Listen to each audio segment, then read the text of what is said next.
Some YouTube groups became legends, and others fell apart in the worst way possible. We have seen everything from tight squads that built empires to messy breakups filled with drama and betrayal. What makes one group rise to fame and another crash and burn? The content, the chemistry, the chaos. It all matters. We are breaking down the best YouTube groups that owned the platform and the worst ones that couldn't keep it together. You might be surprised who made the list and who flopped. When we talk about YouTube groups, it's easy to assume they're all just a bunch of friends making videos. But the truth is, some of them are built to last, and some fall apart before they even start. Take the Sidemen, for example. A group of British creators who started off playing GTA together. No flashy branding, no grand plan, just gaming sessions that turned into a genuine friendship. That's hard, bro. That's hard, bro. They literally really started from the bottom, then just got rich and made their shit actually crazy. Now they're on Netflix, bro. Got their own studios and shit, bro. That's so amazing, bro. I'm proud of Sidemen for real, bro. Cause I knew them for a long time, bro. Bro, this fucking HDMI, bro. It's actually fucking me up. Wait, hold on. Okay. I plugged it in, pushed it farther again, so it probably won't do that shit again. Y'all can't see it, but I couldn't see the screen for 3 seconds. But we back. Instead, they shared responsibilities, rotating who leads each video, who books the talent, and who organizes the shoot. That system gave them freedom and stability. While most groups burn out because of miscommunication or imbalance, the Sidemen grew stronger. Now compare that to something like Team 10. Bro, I remember this shit, bro. Bro, how long did Team 10 last? It was 3 months or some shit. Probably more like 6 months to a year, bro. But no, I remember I was in the 7th grade and in middle school. This was the biggest shit ever, bro. Everyone was talking about these niggas for a whole month, for every day, every 2 minutes and shit. That's how big they were, bro. An influencer house where everyone helps each other grow. But in reality, it was one person in control and everyone else following orders. Fines for breaking house rules, favoritism... Oh yeah, I remember when Jake Paul would only give them 10% of the money and he gets 90 or some shit, bro.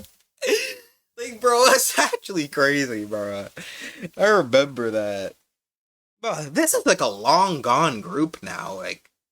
Kids watching YouTube and shit right now, just see this as some old head shit. That's actually crazy, bro. Members started speaking out, and one by one, they left. At one point, it felt more like a toxic workplace than a creative space. Jake himself became the center of controversy after controversy, and the group's reputation never recovered. It's the classic example of what happens when a group is built on power instead of partnership. But Sidemen aren't the only ones who've nailed the formula. Beta Squad came in with a similar vibe. Man, I fucked with Beta Squad for sure. And supporting each other's growth. They started with viral content and later moved into a shared house, just like the Sidemen. And even when they Beta Squad's top 3, top 5 for sure, bro. I don't even watch them a lot like that, but I really fuck with what they're doing and fuck with their shit. They're doing really good. They're all great people for sure. Due to legal issues, they didn't fall apart. They kept filming, moved again, and stayed active on their personal channels. The trust and chemistry stayed intact, even when things got hard. That's what separates a group that's built to last from one that crumbles under pressure. Then there's AMP, the American group that started small and slowly became one of the most loved content groups. They didn't start with massive... AMP is this would probably be the most iconic YouTube group in the future, low-key. People are gonna remember AMP more than they're gonna remember Team 10 and shit. You know what I mean? In the future, to be honest. Through energy, effort, and smart decisions. One of the best ones? Adding Kaitanat when they saw how well he clicked with the rest of the group. That move helped take AMP from gaming content to viral variety videos, and they never lost that brotherhood energy. No one's trying to outshine the others. It's about building something together. That attitude is why AMP is now winning awards, and fans know they deserve it. What you'll notice with groups like Sidemen, Beta Squad, and AMP is that they all share something in common: respect. No one's acting like a boss. It's a team. And when everyone's on the same level, the content hits differently. You can feel the fun. You That's can see true. the That's planning. true, bro. And most importantly, Like, no, whenever like these groups have like a group leader and shit. Okay, no, like every group like pretty much has a group leader, but like remember these like YouTube groups and shit have like a group leader, it just messes up the whole dynamic of it. Like, I don't know, like everyone has to be like doing their part and like be like in the spotlight. Oh, has to be in the spotlight equally type shit, you know what I mean? But like, they all got like something like to offer like in the group for real. And that's how you make the best groups, dead ass, bro. Like you can't be on that group leader shit, bro. Like no one's gonna give a fucking like people are gonna watch your shit like maybe like 6 months, bro. No one's gonna give a fuck like after. Y'all gotta be like entertaining. Like everybody has to be like, equally as entertaining type shit. viewers can tell it's real. But the moment egos get in the way or the focus shifts from content to clout, things start to fall apart. And that's exactly what happened with the Hype House. They started. Oh my strong god! with a group of Yo, what's young crazy, TikTok bro? You know what's crazy? Like, bro, I remember these niggas. They were like, these niggas were big in like 2020, right? I haven't thought about them since then, bro. Like, I forgot these people completely existed, bro. They're like a TikTok Team 10, bro. Like, see, like, they're forgotten, bro. Like, you know what I mean? You know what I'm saying? Like, bro, I forgot about this. all living in a big LA mansion. Let's say she grows bad, though. I remember her. At first, it felt like a dream. Daily content, viral dances, millions of I followers forgot her name, though. overnight. But behind the scenes, it wasn't as smooth. Members didn't know what was going on with money. Brand deals were kept secret, and one of the original founders, Daisy Keach, wasn't even getting credit. The biggest stars like Charlie and Dixie D'Amelio left soon after, and from there, it just kept going downhill. They tried to save it with a Netflix I show. don't lie, bro. I never really fucked with these niggas, bro. Like, anyone in, like, Hype House or, like, all those, like, big, like, TikTokers, like, the biggest ones from, like, 2020, bro. I don't know. They're all... I just didn't fuck with those niggas, bro. They all have... I wouldn't say that, like, a weird vibe or anything, but, like, I would never, like, talk to these people ever type shit. Like, I don't know. None of them seem cool or, like, interesting in any type of way. Like, I'm gonna be honest, like... But that only made things worse. People saw through the fake smiles, and the hype died fast. Another example of a group that couldn't hold it together is the Vlog Squad. They had one of the most loyal fan Oh my bases god, on this YouTube. nigga... Every video forgot felt about these fun niggas and too, chaotic, bro. and people really believed they were all close friends. But that image started to crack when deeper issues came to light. One member, Jeff Wittek, was seriously hurt during one of their stunts. And instead of being open and taking responsibility, David stayed quiet. Add to that some past controversies with another former member, and suddenly the whole squad's reputation took a hit.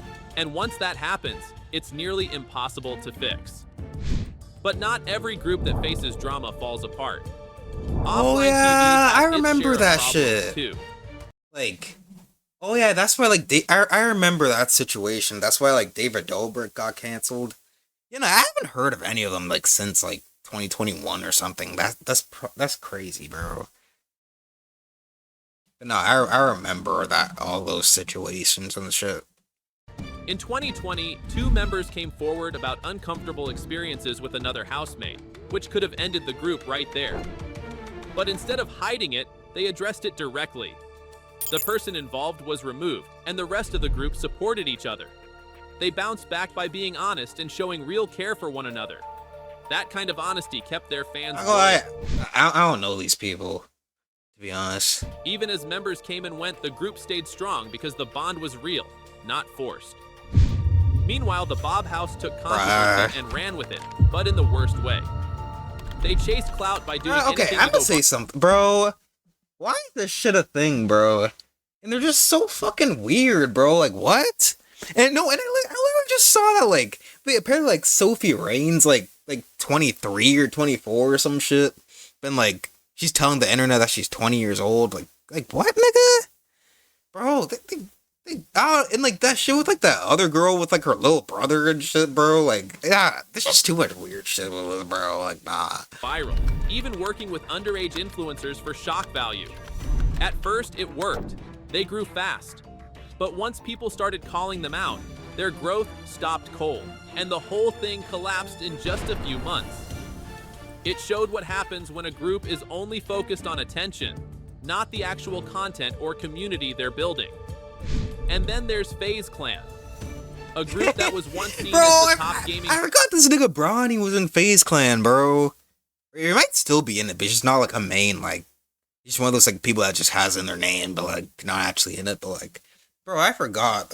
Like this was like the OG FaZe Clan crew, making millions and even getting listed on the stock market. But over time, scandals, shady crypto promotions, and leadership issues pulled them down. Even with all their success, they lost what made them special in the first place. Viewers stopped trusting them. The energy that built the brand was gone. So what really makes a group succeed or fail? It isn't money or fame. It's how they treat each other and the people watching. Because viewers can tell when something's real and when it's just for show. The best groups don't fake friendships. They grow together, support each other, and share both the spotlight and the stress. That's why Sidemen, Beta Squad, AMP, and Offline TV keep going strong. They understand it's not just about going viral. It's about building trust, both inside the group and with their fans. Look at 100 Thieves. They started as a gaming org, but over time, they became something much bigger. Their leader, Natashot, didn't just hire creators. Oh, he helped them grow. Is this the game? Isn't 100 Themes the game Valkyrie like made? Oh yeah. When there was a disagreement with a team member, he didn't go online and start drama. He handled it quietly and with respect. That maturity kept 100 Thieves moving forward. Even when their content house ended, the group didn't fall apart. They kept supporting each other and focused on the long game. That's something a lot of failed groups missed. They chased quick views, fast money, or fam, but they didn't build something solid.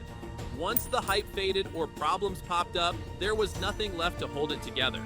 It's not enough to live in a mansion or have millions of followers. What matters is the team behind the scenes, the effort you put in, and the way you treat each other when no one's watching. So when people ask what the best and worst YouTube groups are, it's not really about how popular they are or how big their house is. It's about how real the group is. The best real shit, bro. Real shit, bro. They make each other listen better. to that, bro. The You saying that bro?